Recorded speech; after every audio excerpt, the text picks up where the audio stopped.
Hey, this is Robbie Grayson with my good friend David Wooten and Jen Wooten, his wife. We're old college buddies, and David is the author of a wonderful little book, about 100 pages long, called Aftermath, Spiritual Healing for Invisible Wounds.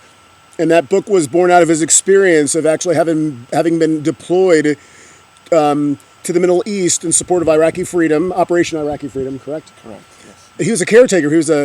He was a chaplain, and when he came back, he just had some issues with depression that it took him a while to recognize. In fact, I'm not going to be in the screen a lot. I'm just like over here, but I really want to spend this time, just a few minutes, having Jen speak to the issue of the spouse being left behind with the children. First of all, two questions. What was that like with your husband being gone? I mean, did you have a support group? Did you have family support? Did you have church support? I mean, what was it like? Because he was gone for an entire year, right? It wasn't what I expected. Okay. You plan. You plan. You read a lot. I had family support. My father was military, so my mother knew what it was like to have someone gone for a while, and she told me to plan things to do during the year that he was gone. And one of the biggest things we planned was a trip to Disney World with the kids and my parents, so that we were looking forward to that. And it did help a lot. We had a goal to look forward to. We would save money. We would go walking, so we were used to it. I did have some friend support. It didn't feel like I had a lot of support. It felt very lonely. I mean, you were homeschooling your children too, correct? I was homeschooling for the first half of the year, and I decided that I wasn't going to do that through the second half of the year. Right. So I finished up homeschooling because he was gone Christmas to Christmas, basically. And so the following beginning of the school year, they all went to school. And that was rough, because that was a major milestone. They were all going to school for the first time, not at home, because I had homeschooled them this whole time, and they were homeschooled, and then I sent them to public school, and putting them on the bus the first day was very emotional. Right. And I took lots of pictures and sent it to him. Yeah. How old were the children during the time that David was Let's deployed? see. Henry was 3, I believe. Was he 3? He was right around 3, and then Larry was starting first grade. He had just finished up kindergarten, and Ruth was starting 6th grade. Well, did they understand why Dad was gone? I don't know if they understood why. They understood he had to be gone. Right. Yeah. But they didn't think that, I mean, there was a problem with Mom and Dad, did they? No, they didn't think that. We were very careful to discuss what was going on. We had the benefit of going to a couple of functions with the unit that was leaving to talk about this is what's going on. Obviously, Henry did not understand the bulk of that. And when, of course, when he left, that was rough, and he didn't understand why we were upset. We thought we were going to be fine, and then we weren't fine. But you get through all of that. Right. We kept talking about Daddy this and Daddy that, and when we send him a letter, and we're going to Skype, and just keeping in a conversation as though he was still an active part of the family. Right. And then it went a long way, and none of them ever had any doubts or concerns that we weren't going to be back together. Right, okay. Yeah. Because, I mean, with children that young, I mean, it's a huge, as you know, a huge burden. Yeah. I mean, as recently, I have been working out of the house, and my wife has gone to work, and I've got a little one at home, and sometimes Sherilyn's on her way home at night, and I haven't taken a shower yet, or haven't even changed my clothes. So I can only imagine what it must have been like day in, day out. Did you have anyone living in the house or anyone coming over to the house frequently to help? Okay, so what were the hardest moments, or what was one of the hardest times where you felt that military support or maybe church support or family support really was not adequately there? Well, there was a spot about 2 months in. I was struggling to get the routine together. I was just tired because when he left, I I got anxious. I turned on, basically, and it was hard to relax because I was on. And the kids would go to bed, and I couldn't sleep because I was trying to hear if they were okay.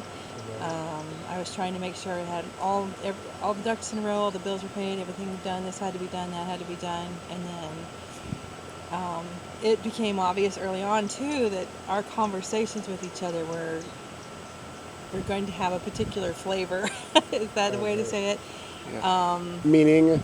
Meaning we couldn't, it was important to not get into too heavy discussions. Okay. We weren't, there was going to be no problem solving while Right. he was away. It was very much, here's what's going on, this is great. There was a little bit of things we had to discuss to work through, but for the most part, there was no, not the same kind of collaboration as you have when you're together. Right. Of course. And that makes you tired. Absolutely. Because every decision you make, you have to consider, well, there's this other important party who's eventually going to come back and be part of this decision, so you have to kind of weigh everything. Yeah. Wow. So when David, you guys didn't have any R&R. You were gone an entire year? Well, he did I come back. Came back for, I can't remember how long now. 2 weeks ago. I think so, 10 days, 2 weeks, something like that. Okay. 10 days. But it was September before I took that leave. Oh, yes. Okay. And look back on it now, kind of question the wisdom of taking it that late.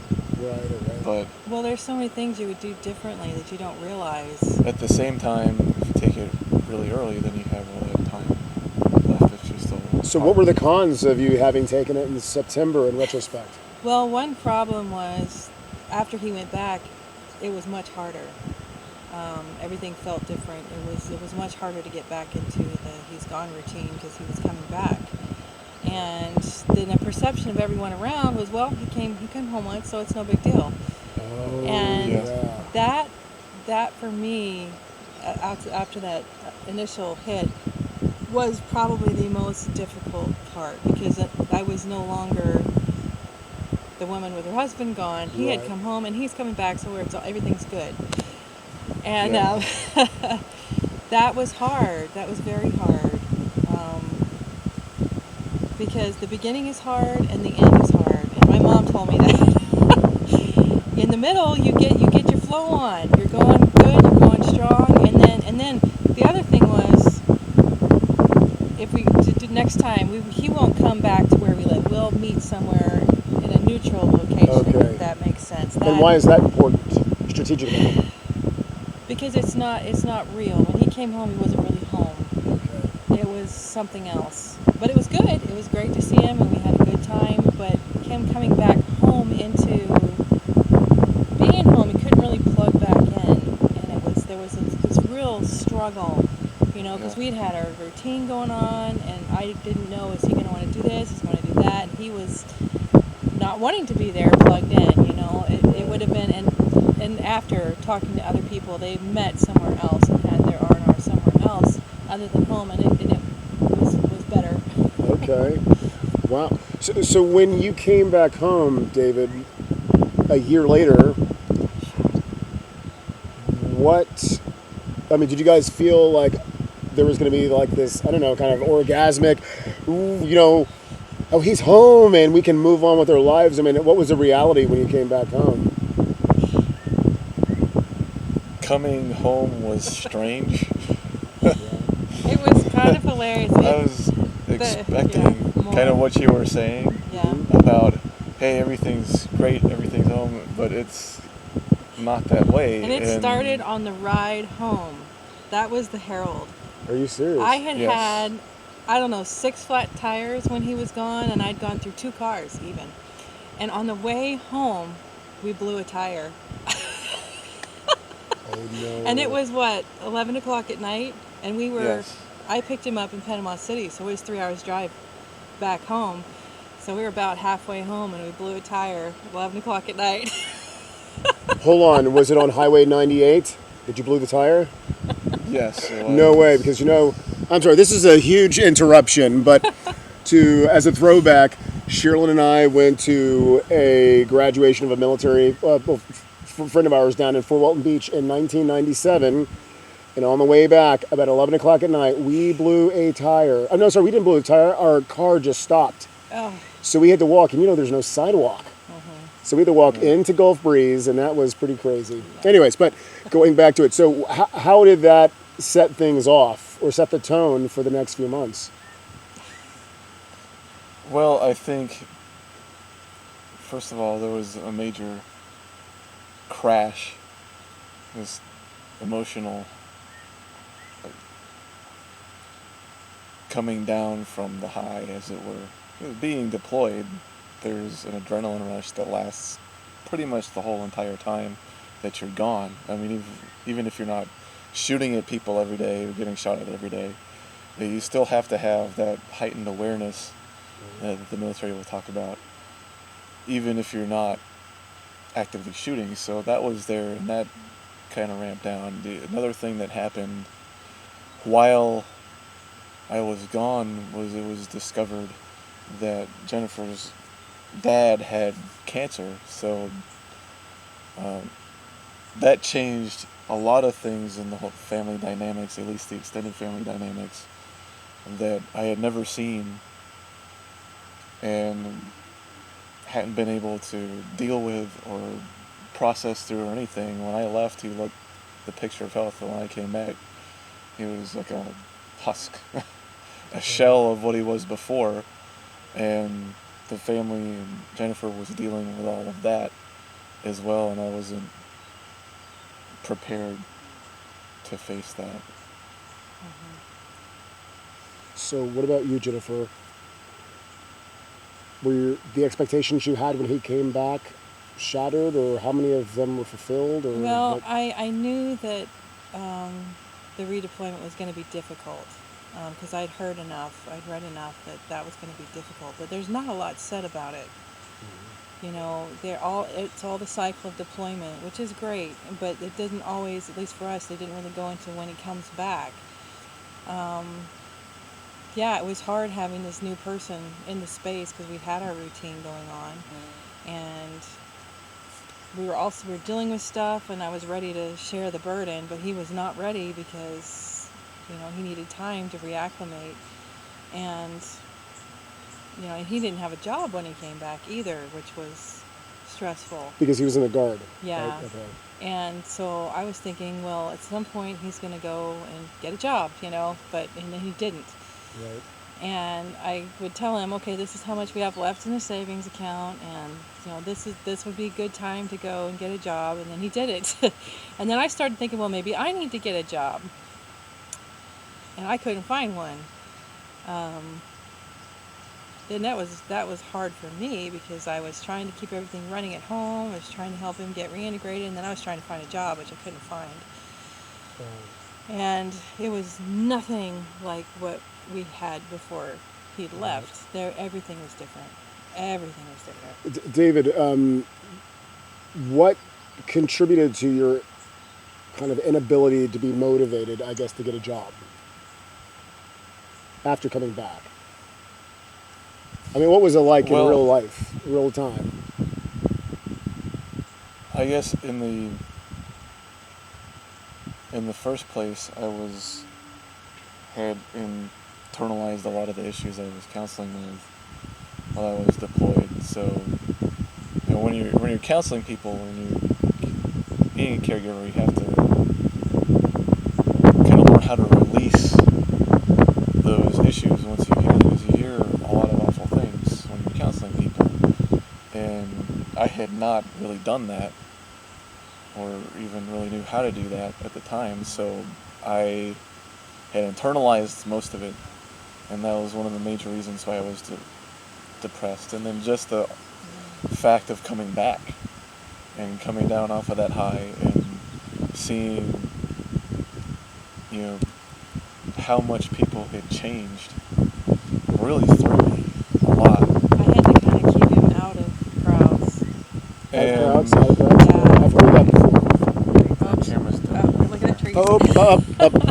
Hey, we're back. Okay, Yeah. you had to keep him out of crowds. I had to keep him out of crowds. I I tried to prepare friends and family ahead of time. I sent out an email saying, please don't do these things. Don't talk about this, don't talk about that. We're going to be in the back, we're going to leave early. And I got some unfavorable responses back from people not understanding. Like, well, I thought everything was fine. Wasn't he just home? It's like, Right. I told you. And even our church, it was odd and strained, and people didn't know how to react. And it was like, oh, okay, everything's good now. Right. And it just wasn't. And we would be out, and I could just see it on his face, and I'd be like, okay, we got to go. Right. Because he would just become a bear. Okay. Yeah. And what was that issue in being in crowds when you got back? I think I know, but I don't may know if not. I can really verbalize it. I mean, I think you were afraid people were going to come talk to you. yeah, I think that that's has a what lot it to do is. with You- it, because you when we didn't went to wanna- the yellow ribbon ceremony Oh, in a month after I got back, I did not want to talk to anybody. I was scared to death that I was going to have to counsel someone. Well, When I came because- back, I didn't want to counsel anybody, well, because right before we or had left, preach or talk or we had to anything. deal with crisis and So I had my fill of ministry in that way at the time, and I didn't want to do it anymore right then. And so difficult. that was difficult to deal with too, because that was my life, and then I didn't want to do what my life was. So now Yes. that weighs into it. But at that yellow ribbon, they had the behavioral health people there, and their main job was to get people plugged in if they needed to be plugged in. That was it. But one of the gentlemen there was a friend of ours, and I was ill when we were there. I wasn't feeling well. But I remember David David was so stressed out, and I was worried. I was even worried we weren't actually going to make it to the yellow ribbon. He was driving so badly. Oh, wow. And I was concerned about going home, and I felt horrible, and I made him go. I said, look, this is a friend, go talk to him. And that was the first excursion out into it's okay to talk to somebody about it. Okay. And he did. He went and talked to him for a bit and seemed to be doing a lot better. Okay. Yeah. Now, David, you told me before that Jen actually was a catalyst to your getting help. Yes. Yeah, on more than one occasion.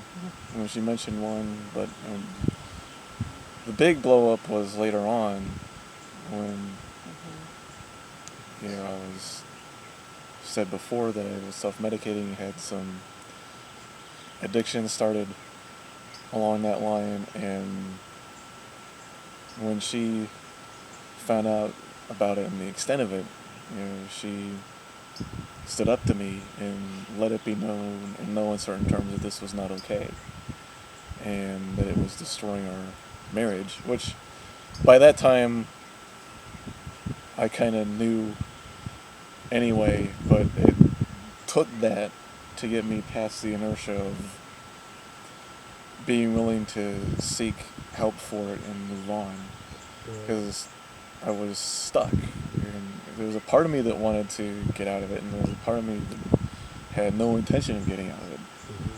And it took that push, as it were, to get past it. Okay.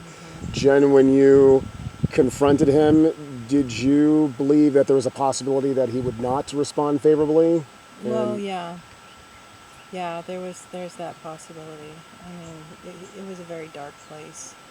And I had decided that I was not going to be codependent. We weren't going to become comfortable in the misery because, we've been married long enough. We've been through rough patches and misery. And if you get comfortable there, you don't get out of it. It just perpetuates itself. And I wasn't going to let this one go because it was awful. And I knew that there was a way out. Right. I knew there was. I mean, there's a possibility he wasn't going to respond. But at that moment when I confronted him and told him you're doing this, it gave me freedom to take care of myself at that point. And I had put him on him, and I told him, I'm going to be there to support you if you do this. If you don't, I got to take care of me and the kids. Right. And Okay. that was basically it. Wow. Yeah. That's Took a lot of courage. it took a lot of courage. And I'm wondering what made it no longer work. What made it worth it for you to risk I your guess marriage? I had realized that going on the way we were going, it was miserable. And, if I was able to take some kind of control, I guess, there had to be something that we could do. It wasn't out of our control. And I didn't want to accept that it was out of our control, or out of my control, maybe. I don't know. And I prayed a lot about it. Yeah, I just decided, you know what, there's nowhere that says that I need to just roll over and let him destroy himself. There's nothing that says that I have to do that. And we're all going to go down eventually Right. if nothing happens. And Right. I didn't want to do that. I just didn't want to do that.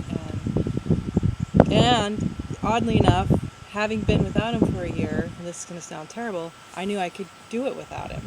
Right. Okay. And it's odd, you feel guilty when they're gone, that you start feeling like, I've got this, I'm okay. But with that independence, that helped me, because I knew, okay, I know how to make it without you. So Hey, kitty cat, you gotta go. Come on. hi, Zorro. There's a row. That is fascinating. Yeah. I've heard statistically that the first 3 months after a deployment the first 3 months of deployment are critical to the rest of deployment for the family. I would believe that. You believe that? Because that's during those first 3 months is when most of the people who were going to fall apart fell apart. Right, The wives right. at home. I don't know about you, but I saw at home. That's when, because any problem you have is magnified like 1,000 times in a Right. situation like that. Right. And if you make it past that, it's you get to that. Oh, okay, maybe we can do this, Okay. and it gets better. Yeah. On the deployed side, a lot more of that manifests on the back end. Because when you're deployed, when you go into theater, you're doing, theoretically, what you're trained to do. Military folks spend years preparing to do the job that they do when they go into theater. So when they get there, there is a transition at the beginning, and getting into the flow, getting into the routine, getting all that stuff moving and started. But once you're there and you're focused and your adrenaline is ramped up and you're doing what you've trained to do, that's good. A lot of the problems on the deployed side is getting ready to come back, because now you're moving out of that comfort zone into something that I'm sure. you're completely unsure of, which is life back home. And a lot of folks deploy with problems, and those problems don't magically disappear, and they know that, and now they're coming back. And so, like, as a counselor, my counseling load went way up Okay. as When we you got approached back. the end of Okay. the deployment and got ready to transition back home. My counseling went way up, almost doubled as a caseload. So it's the same issues, the same unknown, the same fears. It's just reversed because you're moving into the unknown when you come back. Right. Jen, as a military wife, what would you say to the civilian community in which a lot of these wives are left when their husband deploys? What would you say? What would you like them to know about how to best support emotionally? Well, a military wife is not going to ask for help. They're not going to do it. It just doesn't happen. I mean, people are independent anyway, but military families especially so. I mean, we come together. There's a bigger sense of community, but as far as civilian friends, we're not going to say, even if you ask, what can I do for you? We're going to say, oh, nothing, just pray for me. And that's pretty much it. So don't ask, what can I do for you? That's a big no. Okay. Just invitations, really. Let's go to lunch. Let's have a play date. Bring a meal over. Let's go watch a video. Set up times for fellowship is the biggest thing. Okay. Times for fellowship. Make a date, and then understand that it may be canceled, because we don't know if we're going to need to say, you know what, I can't do this right now. I got to cancel, and that needs to be okay. So we like to make the plans, and we like to be able to know that we can get out, but then have another opportunity to have the plans later. Like there were times when we'd set up things to do with another military family. My biggest support was another military family. It wasn't the same branch, but that was it. She was my main friend. And we would set up to just go to the thrift store, hey, I'm going to come pick you up in 10 minutes. That's what she would do. She would call me and say, I'm picking you up in 15 minutes. We're going to go to the thrift store. And that I didn't have a choice. Okay, let's go. And that was a big deal. There was a couple other friends who would invite like the kids to birthday parties and things, and we would get close to that time and I would be just like this and I just couldn't make it and I would cancel. And they would get really offended. And I would feel bad, and then I would back away from them, and I wouldn't be comfortable doing anything near them again after that, because I felt bad, but I knew that, it has to be okay for me to say no, because I don't know how we're going to be, how the kids are going to be. Even if you're in the flow, my daughter might have a meltdown one day, and she doesn't know what's wrong. And well, of course we know what's wrong. She's missing Dad, and she just can't quantify it. And we need to be able to go, okay, we're good. Let's go eat chocolate, and Chocolate cures a lot of things. Chocolate cures a lot of things. Put that on the list. That's amazing.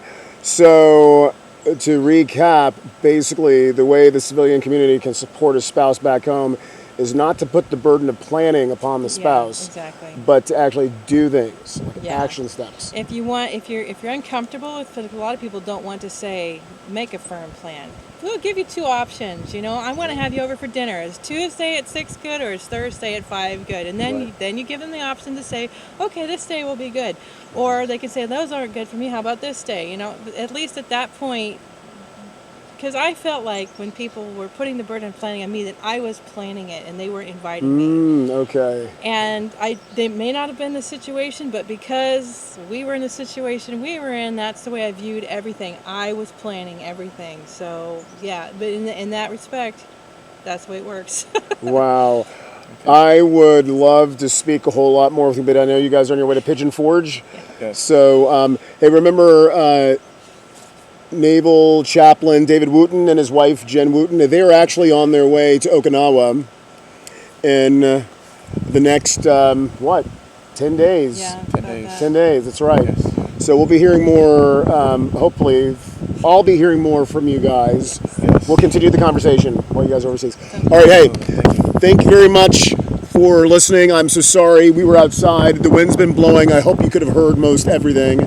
But again, this is a husband and wife speaking about how they would have done deployment over differently in some respects, but also the reality of what it's like for your average military family. So hey, let's keep a lookout for our military families who are deployed, who's the husband or the wife are deployed, because it's unlikely that they're going to actually let you know what's really going on. All right, wonderful. You guys have a wonderful day.